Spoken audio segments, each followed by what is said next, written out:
welcome to Gray Overload. We got some more news this week we're going to cover in this episode of Tony Tech Topics, and we're going to start off with Intel. And Intel is going to raise the recommended consumer price for the Core Ultra to 70K plus and the 2 Ultra 5 to 50K plus. So expect those to go up by $50, or I guess $50 for the 270 and then $30 for the 250K plus. I am hoping that over time, if there is price pressure, aka nobody buying it, and that price can come back down. It's not fun at all that prices have been rising. We've seen memory prices go through the roof. We've seen SSDs prices go back up way higher than what they've been, and really impact some of the costs and some of the determining factors on how you're going to build your PC lately, mostly getting less storage, less RAM in it than what you were used to getting, or what we were used to getting. And I'm hoping that this does come back down, especially if you have Nova Lake and other items come down. You hopefully see some more downward pressure on this so that you can basically kind of flush out what you have in stock and not hold it over. But maybe Intel has too much or has enough stock that they think, and they want to extend that stock and not have to make another run of this. But come on, Intel, let's make it a little bit easier on us, because they also look like that they are going to start up again the 13th and 14th gen production cycles, production there, and it looks like it's going to be for DIY channels in China mostly. I'm sure that if there's stuff that they need in other areas, they'll do that as well. But they had mentioned in this article on WCC, or video cards, my bad, on that video cards had mentioned in the article that it was for China on this. And my guess is that, you know, you have that's what's still DDR4 on those platforms. So maybe you can get some pricing relief there, and that's what they're trying to go for, is maybe hitting that a little bit. But oh man, it's a little weird to me that you raise the prices, you know, and then you bring back your 13th and 14th gen. So I mean, I guess you're covering all the demand across the board, right? AMD's still been there. They still have a lot of their AM4 stuff out there. In fact, they re-released the 5800X 3D. So was this Intel's response to that, just through a roundabout way? Maybe. And if DDR4 is going to stay at least cheaper than DDR5, then is this a way that builders and DIYs can still get in the market? Maybe that's Intel's thinking. But it's still a little annoying that they raised the prices of the last one, and you're sitting there, you know, having to pay a little bit more. Now, we do know on that topic of just CPUs and price rises that AI agents, you know, the whole agent side of things seems to be using a lot more CPU power. And maybe that's where this is sitting, and they're trying to stave off maybe a little bit of too many CPUs being sold and go that route. But man, as a consumer, as somebody likes to build computers, that each price increase is a little knife that gets twisted in me that I don't like. So we'll jump over to Intel graphics. I don't know how much time I should keep putting in Intel graphics. I'm still interested in it. I'm very disappointed at where Intel graphics is. Not shocked though at where Intel graphics is, but I'm disappointed. I'll put it that way. However, we got a driver. They're still working on it. We may see them continue to work on it going forward. And I hope they do if they ever take a crack at it again, because, you know, they probably will. And they got some fixes across the board. They do have some known issues across each product line. And what I like about Intel is, I'd read all these off, but they do kind of break down their processors, their graphics cards, into each different one, like the Intel Ultra Series 3, Intel Arc Bs, Intel Arc As, Intel Arc Series 1, Intel Arc Series 2, right? And they break down what is still known, what is fixed, and you have a good understanding of what's there. And then they even have a, you know, what was fixed in just the graphics software, or known issues in the graphics software to begin with. So those things I do like that Intel's done, and we'll see how they continue the driver update, but you do have some fixes. So if you are on, or if you do have an Intel card, especially if it's integrated on these Ultra series processors, go ahead and grab those graphics updates as well, as that'll help you out here. So I think that was all for my Intel stuff this week, but let's jump over to AMD. I think AMD they had quite a bit of news overall, and that's, I don't know if that's expected or whatever else, but remember, we'll start off with their driver issue. Remember, we had a driver issue last week where they had a fix just for Windows 10. Now they have it officially out in 26.6.4, and this one will have the fix for Windows 10 systems that were broken on 26.6.2. There's also an intermittent crash that was fixed for the FSR 4.1 on 7000 series graphics card that was also fixed, which was just released this month as well. So they still have some known issues with the HX 370 still in Battlefield 6. They got some other issues as well that are listed there. What are they at? 6 or 7 issues there. So if you, as long as you're not using Blender, if you're using Blender, right, then you have to still use 26.3.1. Everybody else, you can kind of, and you're using FSR 4, especially on 7000 series, you're going to want to update on this driver. So AMD is still cranking away. We'll see if they, I mean, this one I wouldn't really, yeah, I guess it is kind of a hot fix one. Dot 3 was very much a hot fix. And then dot 4 here would be, you know, fixing that Windows 10 issue and then fixing the crashes there. So it's hard to tell, you know, you get a wider release gate on the FSR 4, and then that can cause you to find issues that even through testing may not be found. But if you're agile like this and fix it, sometimes a hotfix driver makes sense like it did here, and sometimes you feel when a hotfix driver gets released out and you're like, you got to be kidding me. And I think that was the last week's one of the Windows 10 issue where 26.6.3 was, hey, seems like you forgot to test on Windows 10, and this one seems like, oh, we just did not test enough on 7000 series graphics cards, and every single setup is out there known to mankind, so we missed it, right? One seems more, you know, okay, you might have just missed something, right? You might not realize it. The other one with the Windows 10 seems like you should have caught that. The art of software development and releasing, it's something, yeah, it's an art. It's not really as much as I like it to be a science and be very logical, you got to have a lot of hardware to be able to test that and get it out reliably. I work on those problems a lot, trying to make sure that you have a good base and good test and across different systems, and then when you throw Linux in it too, and make sure Linux's, you know, results are within spec of where you want it within the results of, you know, whatever baseline you've determined. So Windows and Linux have to be within that spec. Then you got a whole nother can of worms that you've opened up. It makes it really kind of fun. Actually, I find it, you know, fascinating and fun, right? I'm trying to release good software, right? That's what I want to do.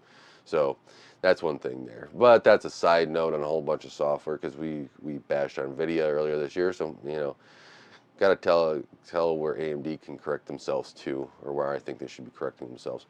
AMD is preparing Linux support for their low power cores. So in Zen 6, the next architecture to come, looks like there's going to be some low power cores from what the rumors are. And these are going to be not like C cores, but they're going to be super low power cores.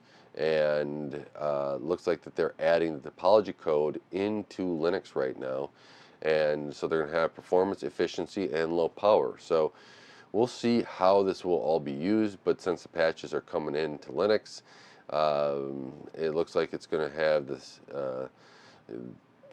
support there, and we'll see if it's ever used by the Linux kernel or how they're going to do this. But it's an interesting concept of what they're doing. I mean, Intel's doing this too, right? They have the low power cores that are coming out, and I think a lot of this is, you know, you're like, huh, it's really kind of interesting how they're going to build up the stack. I think on Linux you can get this to work a lot better. It's Windows that I don't think can work very well. I had a 12th gen. I know how that worked, which was bad. on the whole Windows, determining what cores to do. 12th gen worked fine. It was just Windows, right? From when I was using it for the low and high, for the different cores there. So I mean, my kids still have a 12th gen too, so that's still, they're still using that 12th gen we built, and that one I think has, yeah, that one has both on it too. And I had the laptop that I got rid of to my uncle.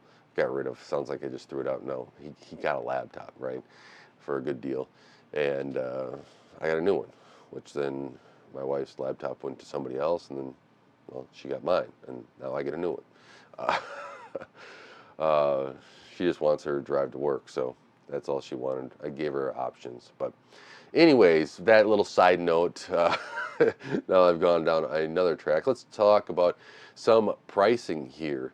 We're going to first start off with the pricing of AMD graphics cards. AMD is telling AIBs expect another price increase soon, another 10% on their video cards. Was having this through board channels.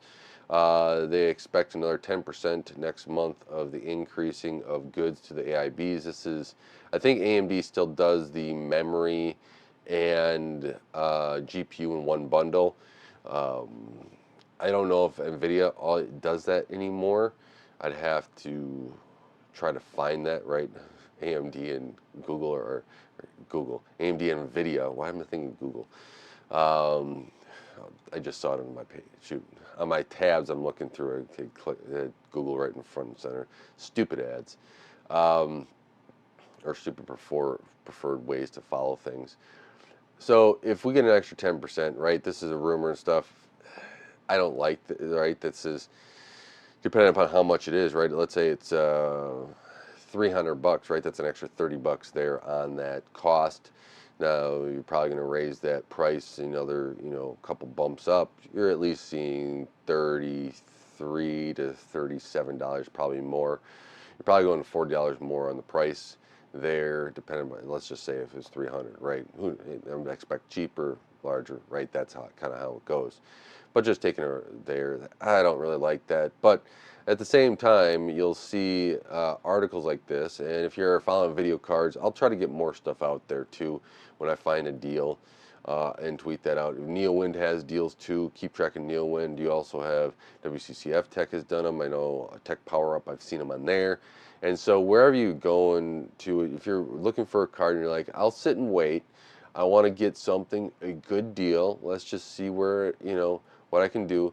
Well, this past week, now the deal has ended, but this past week, the Gigabyte at Walmart had a reduced price, and it was $50 lower than MSRP. It was $550 off there. And so if you watch stuff and if you are on top of it, which I know is a big if, because sometimes we get distracted and we get on different tasks, but you can go and find a deal like this, and I think it's well worth it. So if you can find a deal, definitely go and do it, because I think that will pay off in the end. So AMD also has, they have these, what do you call them? They're the Versa platform, I'll call them, Versatile, which comes with memory on them. It's their whole SoC portfolio, so for different things, for like different AI-driven embedded devices, different AI stuff, DSPs, IP stuff, different things like this. You can put it in, and probably networking stuff too for different options. They had released it, and you get a whole bunch of memory on it. You can get up to 200, how much memory? 32 gigs of LP DDR5X at 288 gigabytes per second, bits. Yeah. So a bandwidth on them. So supposed to be a much more reduced in the memory side of things, or reduced in the memory side, reduced in the overall size of things, not not so much 60% less space. So this packaging is supposed to be much better according to AMD, and that's I just wanted to mention that. I find some of the server stuff of what they're coming out with the SoC stuff interesting. I know not everybody does, but it's kind of where you see some of the embedded stuff to go of what is possible on size and compactness and what they can maybe accomplish in other areas if they ever wanted to. Now, I'm sure the little stuff that they go in cost a lot more than, you know, some of these laptops are, especially if you're going to the $500 range, especially where all prices are right now. One thing, a couple things, or a couple more AMD stories, I think. But one thing that I find really interesting is because, you know, 32-bit PhysX support, right? There was a lot of games that had it, and you were running AMD. You had some issues, and now ZLUDA, which is a translation layer from CUDA to AMD, uh, probably Rock'em for the most part, or just AMD GPUs. If you now run ZLUDA for Radeon graphics at like a 9060, what do they have here? 9070 XT, you are getting a big jump in frame rates, about 26 frames per second according to the ZLUDA blog. And while they said it's still incomplete, it's making progress. So there's still some problems with fluid stipulations and everything else. I think that yeah, it's really interesting what they're able to do, and I'm all for getting this, like getting a whole the translation. I really would like just to have one. I thought that we'd get there with the one API from Intel, and from what I can tell is that no one's really working with Intel on that. I mean, should I be shocked, right, with what Intel did with hamstringing performance in the past? So I doubt either AMD or Nvidia really are going to jump on that. But then you got Rock'em. If we had one and we can develop to that and maybe had a translation layer to each one, and I know Amazon and Microsoft are working on it, right? We've seen reports of that. So if we can get something out there, I think it would be a great option for everybody, right? You get to choose your hardware, have multiple different hardwares in your stack, and you're running the code across it. I think it would be kind of cool to see that, but we all know that they all want to lock themselves down and be closed off. And the last AMD story before we jump onto Nvidia is that there is new EXPO ULL, so ultra low latency memory kits out, and over the other EXPO kits, it is expensive. You talk about a very expensive, a huge percentage increase, almost 80% higher on some of those kits. Yikes. I Right now where memory prices are, I don't think it's justified. I'd rather go X3D and just and get a memory kit at this point. How much performance am I going to be able to actually get out of this? I don't know. Extra performance, right? So if if I got 80% more performance, okay, maybe I can justify it, but we're having these kits cost a whole lot more. I don't see I don't see a reason why to jump over here yet. Maybe if memory prices are down, right, and everything compresses a lot more, it makes a lot more sense. But right now, where we're at, I would say everyone should hold off of it unless you have money burning in your pocket. But then again, if you have money burn in your pocket, there's affiliate links below, and I do appreciate your support of the channel. Yeah, might as well throw that in there. Let's see, we'll talk about Nvidia here. The 3060 is making return. German retailers have it for 333 euros right now. So that looks like it's going to be back. We had rumors of this, and it's back. I don't know. I'm just kind of disappointed in this. Not that we don't have a card that can be cheaper that we can buy, but because we're deciding to bring back older cards rather than trying to manufacture more of the current cards to bring the prices down. It's more of a, hey, this is, we know that we have extras, either extras of these, or we can get the memory cheap, or we have extra memory, and we can get these out to users, and now everyone's stuck with the 3060 being the baseline, which also makes Nvidia kind of stick with their current pricing, if not raise it, right? If they come out with a Super series, do we all think the Super is going to be cheaper? or more expensive right now with the memory prices and where they all. I actually, we always saw the Super Series come in and have a great value, either a little bit cheaper, same price as the older cards. Now, Nvidia can maybe get away with, and I don't think it's just because of this, but just because where the whole market is, getting away with a little bit more pricing, and I really don't like that. It's again, it's another one of those little knives in me that are getting twisted. Let's see. I thought I had one more story here about Nvidia. The Nvidia app. This was on TechSpot. I saw this through Video Cards as well. It was on TechSpot, checking it out.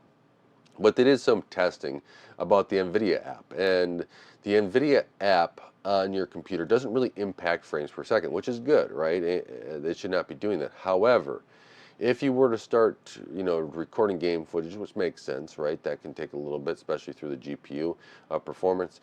I'm okay with that. But then once you start applying these filters, that's where the performance really gets hit. And for me, I get why you may want to apply a filter, but when I'm playing a game, I don't like to turn on so many different items outside of where the game is, right? I like to go into the game settings, turn those settings on and off depending upon what mostly I try to turn everything up, right? I want to go to highest, and I just don't like motion blur, right? That's kind of my thing there that I do. But if I can do that, right, I want to see what the developer wanted the game to look like. I don't want to add an extra filter on top of that. And that's probably why I'm adverse to a lot of the frame gen stuff. Upscaling I can kind of get, but I've been not on board with especially DLSS 5, because you're kind of changing what the developers really wanted out of that game. And this performance decrease kind of just shows you that, yeah, you add something on top, like through the Nvidia app, you expect that pipeline to be a little bit slower and to have more issues. And so that's the way it goes. So let's take a little bit of these quicker stories down, or talk about them down from my tabs, and then we'll talk about some of the gaming stuff. There's going to be a lot of console and Steam machine stuff. Obviously, this is what's going to be the Notcua roadmap. We'll start with them. They're going to have a low profile cooler for the AM5. They got the WireView Pro Notcua edition as well on the roadmap. They have a Seasonic power supply on the roadmap for 2027. A lot of cool stuff. This is where I would actually like, the color scheme. If I could do everything, if you could, can they work with a motherboard manufacturer and get that like two shade of brown on a motherboard? You have graphics cards out with it. You get a CPU cooler. Do they have a case, an actual case of some sort with that like sand brown two-toneness? That would be kind of cool. I would actually build one. I would build one and show it off. It would be kind of cool. Actually, it would look really good in is actually a home entertainment center in that two-tone to go, especially if you're wood throughout. You could have Notcua with maybe clear or glass panel on the side with a wood accent front, and then your Notcua fans behind it would look kind of cool. I wouldn't mind that. So wanted to mention that because they keep on pushing, and they do make good stuff overall. It's not the cheapest in the world, but they do make good stuff, and they have good support, right? You buy one of their coolers, and if you need a new bracket for a new CPU, you can go get that. So I really like what they've done there. So what else do we have here? Oh, yes, the Memory Cartels, Samsung, SK Hynix, and Micron are sued over DRAM price fixing. I fully believe that they've been doing it. They've gotten away with it before, right? They've been slapped on the wrist in 2005 for DRAM price fixing. Micron got off. They avoided the fine because they are a U.S. manufacturing side of things, and well, then there's the whole CHIPS Act. We know how this goes, but Should it go that way? That's a whole nother conversation. At some point, if you're going to have, if they're going to keep on doing this, heck, it's only been 20 years since the last time they did it, right? 21 years. If they're going to do it every 20 years, they've probably been doing it the whole time. The fine wasn't big enough. People need to go to prison, and if you're not going to do that, people need to go to prison. The company needs to feel the pain of it, and if they aren't, then guess what? It does continue, and if they get charged again, we're seeing it continue, right? And that's what happens. You know, you can say, oh, free market and everything else. The free market allows you to have competition and compete. The free market is not cartels controlling things. That is quite the opposite of a free market. You know, you have evilness in everything, but yeah, let's have it free. You know, if Samsung, SK Hynix, and Micron were actually competing against each other, the prices would have to get lower and, you know, get more supply and try to, you know, go over market share and who can have the best. When you're price fixing, everyone has to pay what this price is, or, you know, you can't go to anybody else, and then we just keep increasing prices as that goes along. That's really not free market. There's no competition there. They're just agreeing, like, we're just going to sit and do it until you give us what we want, and that's not really a good market in there. So what do we got? We got some more games. We got a whole bunch of game stuff here, and let's go dive into that.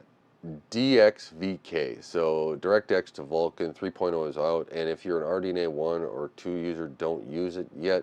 There's still some issues there, but they are working on it, and you know, this is all good. I like to see it, but this was from the DXVK GitHub repo. You know, overall, I think that, you know, this is going to be I like to see more and more of this, right? This also helps with the some of the cross-platform, but you can use this on Windows as well. You know, it's good to see. I like to see some of the stuff here. They had a whole bunch of DX 3D D9 fixes, so DirectX 9. So in there, and you know, you need certain drivers as well. So you have all the buffer paths and everything else for Vulkan. But you know, I like to see stuff like this continue to get out, because you never know when Microsoft's going to do something stupid. Oh wait, they always do something stupid. I mean, we'll talk about that for a second, right? Microsoft, if you don't know, broke recycling bin in the latest update. Microslop did a whole bunch of sloppy things again, and go listen to Sam Time if you want to hear the breakdown in a much more funny way, not bland and not not boring at all, my way. So he did a really nice job of it and made it funny, and you're just going to shake your head. And you know, I was reading articles this week of everything they did, and yeah, they broke the recycling bin of the names and everything else. They are so sloppy right now. They're so bad at designing an OS. I kind of do hope that they get that Linux kind of just takes over at this point. You have different, you know, different flavors of Linux and everything else, and maybe that's going to be the difference. But and you also have Apple, but Windows right now is in a state of despair, because nobody over there at Microsoft can seem to do anything right over there, because I don't know. It's a good question why they can't do anything right. I wish I knew, but they can't seem to do anything right. So staying on that Microsoft topic here, we'll talk about the digitization of the Xbox. So there's a rumor out that the Xbox may let Xbox One and Series physical libraries with licenses tied to each disc, basically digitizing it into your Microsoft account. Now, if you've heard anything of people having issues with their Microsoft account, Wendell at Level 1 Techs and Gamers Nexus went through a good video of that as well. Highly recommend you go check that out. Microsoft does have a problem with their accounts. I am getting notifications that I get to deny because of how my account gets set up. You have to, you know, to have the stupid authenticator on to log in. I guess it's not so stupid, but I get a lot of notifications a day. Somebody's just, somebody finds your email, they can put it in and try to log in 800,000 times a day, right? They can just keep doing it over and over again. Microsoft needs to figure out and get some better security on their end, to filter out some stuff, right?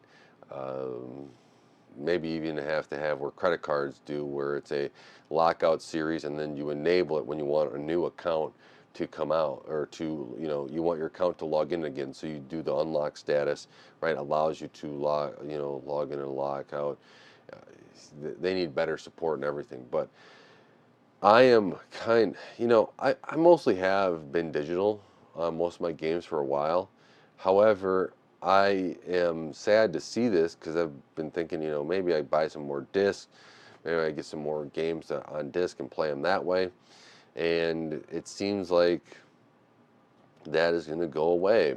And you still see we're not at a complete plateau, but it's pretty close to a plateau where about 20% of games are still bought. I think I saw that on PlayStation, still bought on disc. 20% of the games are still bought on disc, right? Um, Over 80%. And is it worth it to get rid of all that?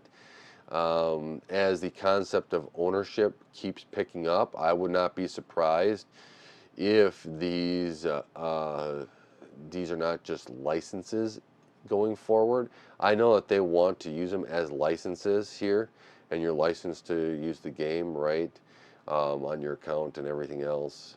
I would not be surprised if there is a government, especially in Europe, they'd probably do it first, that goes through and says, you know what, for these games, because you're getting rid of physical disc, the user needs to have a physical download to be able to install it or whatever else. But this might make a lot more sense on PC than it does on console, but maybe that makes sense on console too, and allows you to transfer those install files to, external drive. Microsoft does have that transfer and stuff.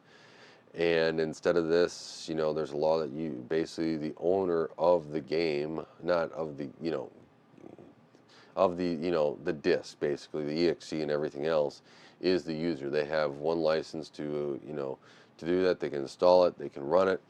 You can't just, get rid of it and everything else. I think this might go in conjunction with preserve all games. You could see something like that come, especially if they're going to go the route of getting rid of discs. And so the digitizing your physical library, while it's, great that you don't lose your games, it's also losing the little bit of control that we have on there. So that's not really too fun there. One Microsoft story I did miss that I'm going to go into right now is Microsoft is killing off the Surface Go and the Surface Laptop Go. They're promoting some Dell XPS 13s now instead for the price, because that's like $699 and $599 for students on those, and that's what they're going to promote. Not shocked. It's a Microsoft thing, and Microsoft, of course, is going to go that way. So, what do we got next? I think I'm done with the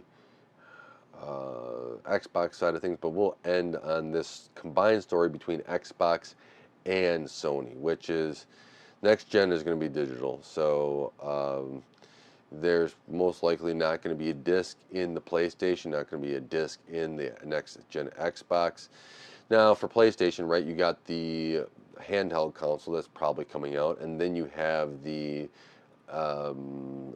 regular PS6 console, then you got the Xbox side of things. Now, it's going to be hard to have a disc in there. I like them to go to, like SD cards or something, but obviously that's not going to be the case, it seems like, unfortunately.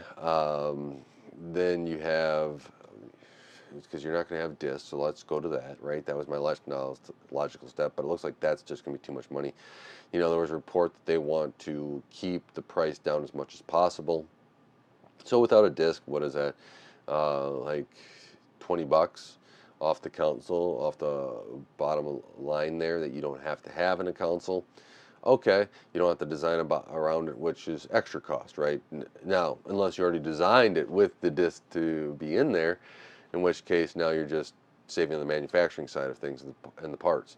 So, you know, it's sad to see it go. You can do more unique things with design if you don't have a disc, right? Um, there's the whole ownership, right? Preservation of stuff. I really, that's one big thing. Also, you can't borrow games anymore, right? The sharing side goes. Also, you can buy some of these games for much cheaper with a disc online than you can through the digital stores. I think it's a lot of how do we make sure we can have a certain amount of money come in, and if we can have that money come in, and by not having a disc to guarantee making up how much money we need to make up on the consoles if we sell them at a loss. So let's say the consoles are at cost or 10% below or something like that. Well, if we keep up prices, and let's say you can only get them through the store unless they're going to have codes everywhere. Maybe they still have codes everywhere. It's just not the same. If I see a code or something, it's just not the same as going and buying a disc. I still remember, I still have games on disc, sitting on the shelf back behind me. And, every once in a while I want to throw them in and try to play them, right? Try to get them to work. Trying to get them to work is probably more fun for me than playing the game now.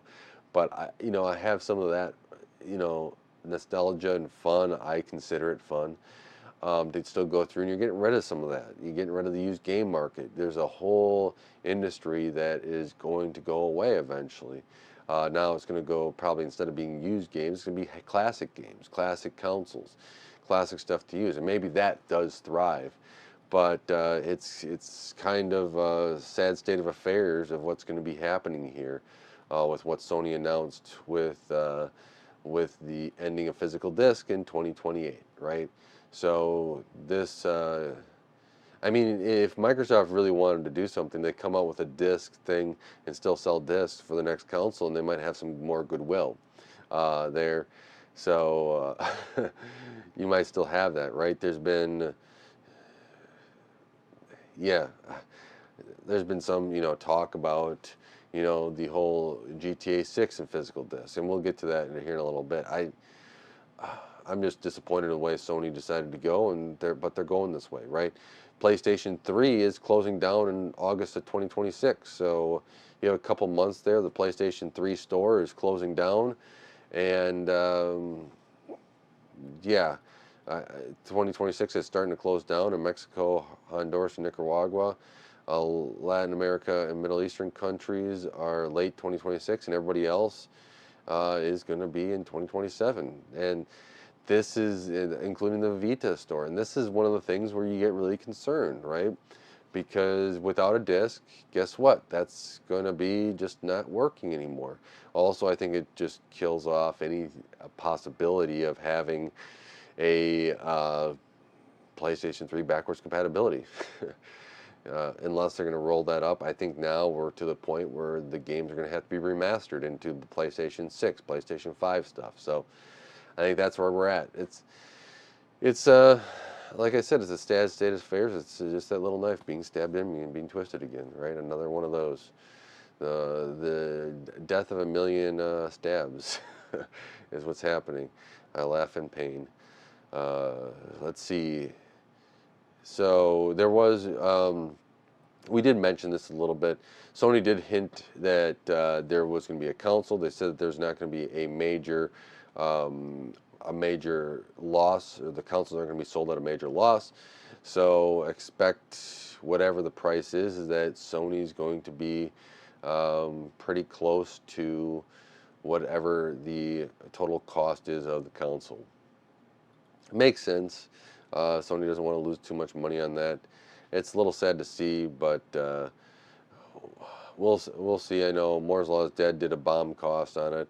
Kepler's done kind of a bomb cost, and now we're seeing stuff approach, around $1,000 on some of that. Now, maybe the prices will change by next year, maybe not. We'll see where this goes, but in all reality, I hope that it gets back on track. I hope that, and by back on track, getting down there, $650, $600, $700, someplace in there for a nice, powerful console. But we'll see. So that's all I had there for the Sony, Microsoft console stuff. the rest of the stuff here, we'll talk about Nintendo real quick. Nintendo Switch 2 looks like it's going to get a LCD upgrade or a new screen. I don't know if it's exactly an upgrade. It just looks like the new model has a slightly changed a few design things. So I don't know if this updates anything else. I just saw this on video cards and I thought it was interesting. So seems like a new panel, and I don't know if it works any better or anything else, but it was pretty interesting to see there. Now let's get to the Steam machine. So reservations are selling on eBay for $2,900. Come on, people, let's not do this. Let's not buy a $2,000 or a $2,900 reservation for the Steam machine. You have better options. If you haven't seen it, go watch my Steam machine video where I go through better options. Even if you have to drive to a micro center and it takes you some while, it's still better than $2,900, $2,700. Just don't do that. That's not good use of your cash, and you have better options out there. Please don't do it. So it's aggravating me that the Steam machine's going through that sort of thing. Now, on the Steam side of things, we got Steam Machine HDMI 2.1. We'll stay on that. Is going to have the full working support. So HDMI 2.1 VRR is going to be enabled in the current software stack. Not only on FreeSync displays, but also on HDM form VRR ones. So looks like that they've worked with the HDMI HDMI group enough to have this kind of out there, and it's no longer blocked. However, they have not updated the spec, so we'll see how this all goes. But maybe HDMI is starting to realize that we have an opportunity here, that if we kind of get it working in Linux, it may actually springboard a lot of stuff for the community, and us being on good terms and people wanting to use our stuff. Now, we know how expensive the Steam machine is. However, Meta PCs is launching the Steamroller. It's a $1,300 gaming PC with SteamOS installed on it. So that's not too bad. It's 1,700 with a 90. It's a 17 RX 7600. Oof.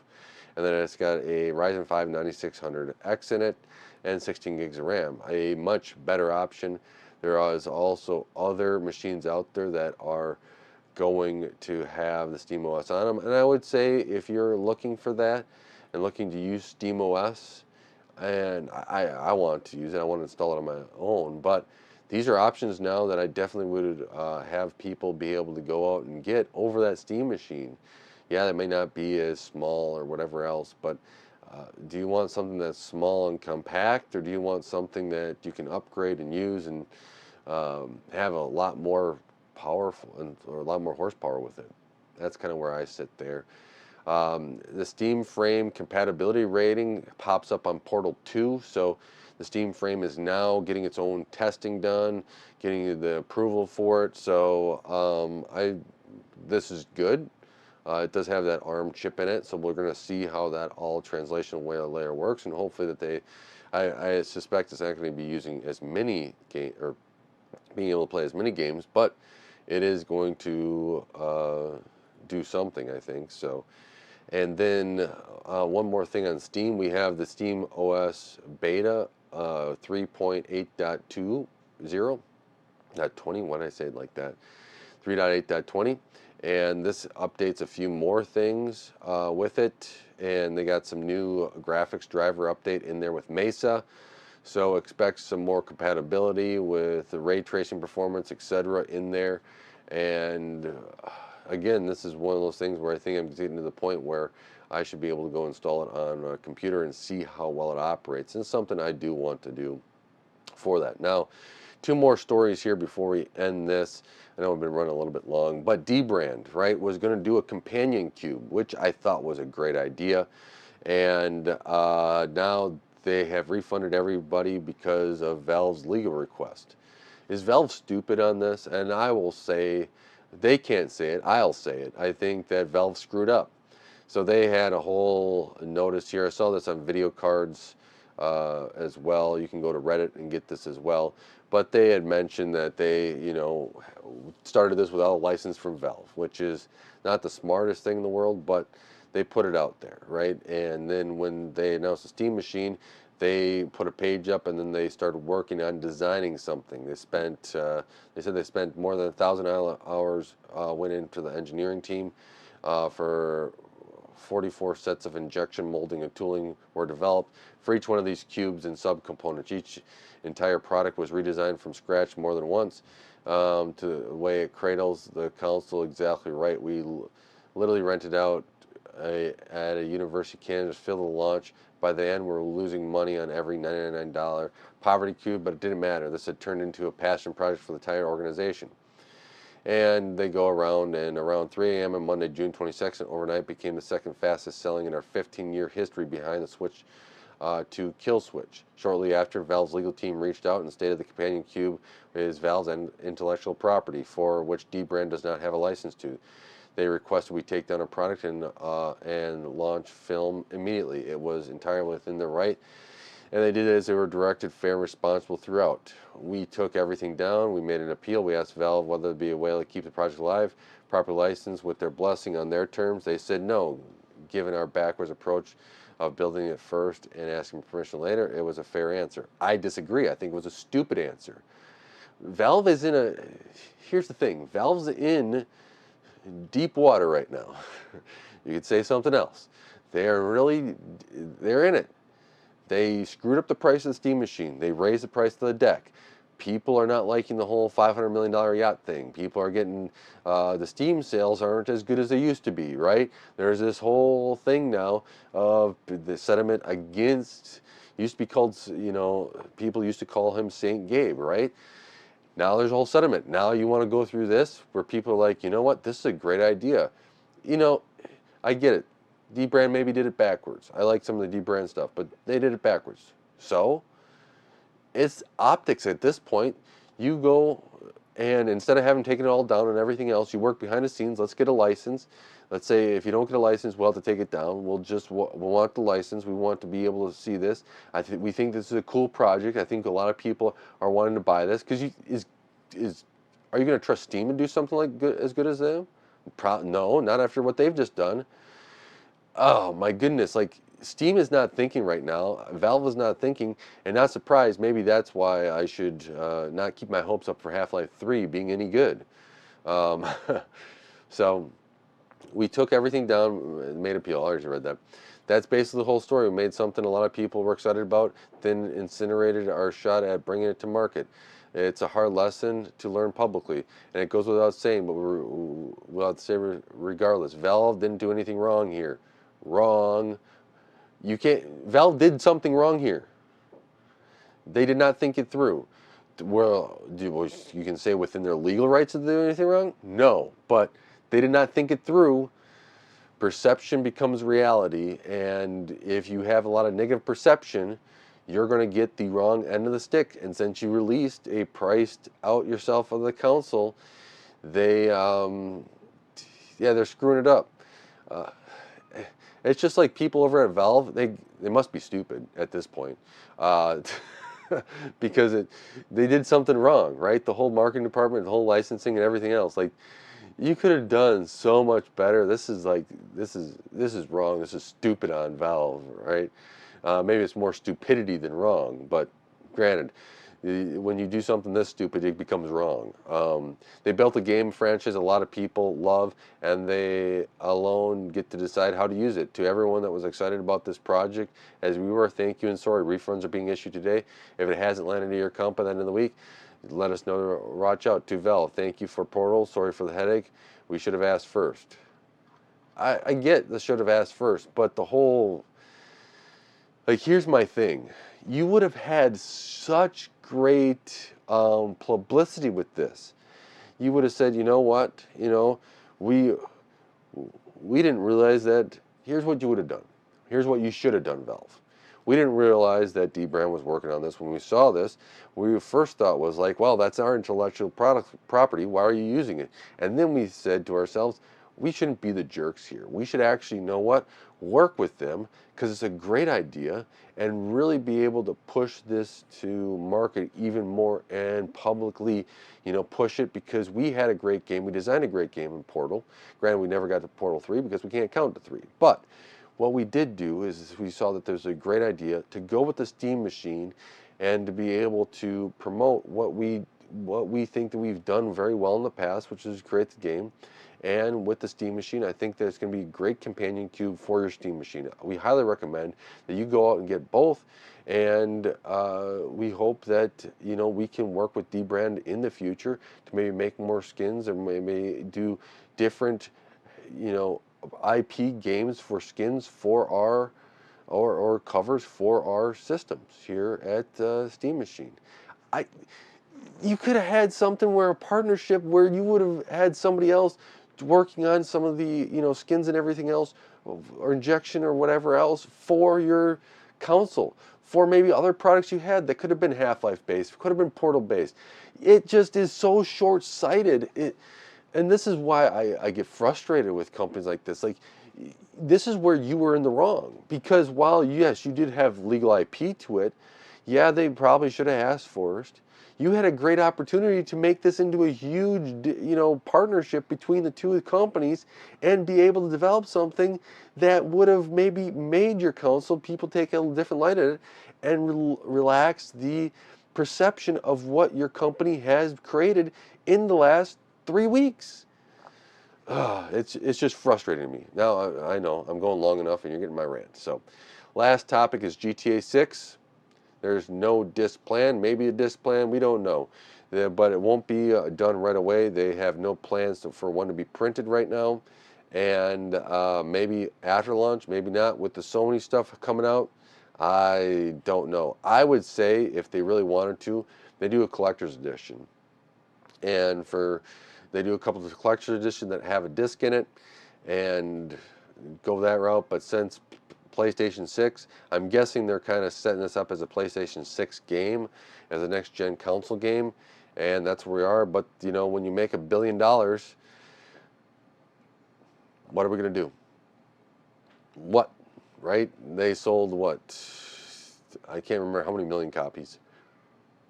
And yeah, they made $1 billion.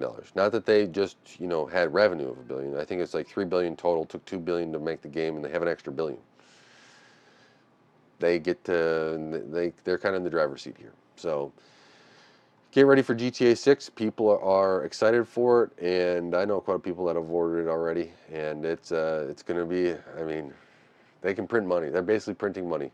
Hopefully that it comes out though with no bugs and everything else.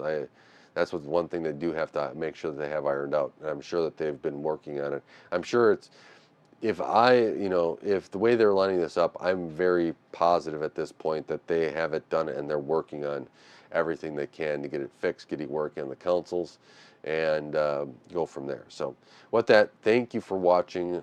Sorry it took so long this week, but a lot of stuff I want to talk about, and obviously some rants in there too.